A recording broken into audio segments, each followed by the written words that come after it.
Right, guys, so we just got back with the Grand Wagoneer project. Picked this up about 250 miles from here up in Norcona, Texas.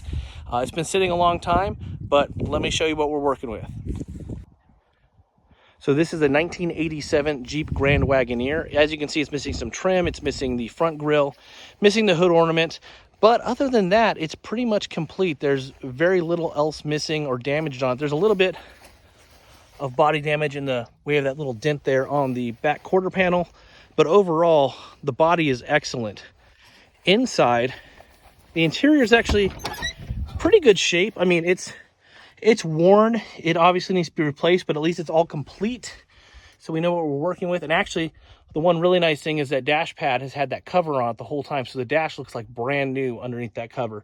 But as you can see, seats and the rest of it are pretty trashed.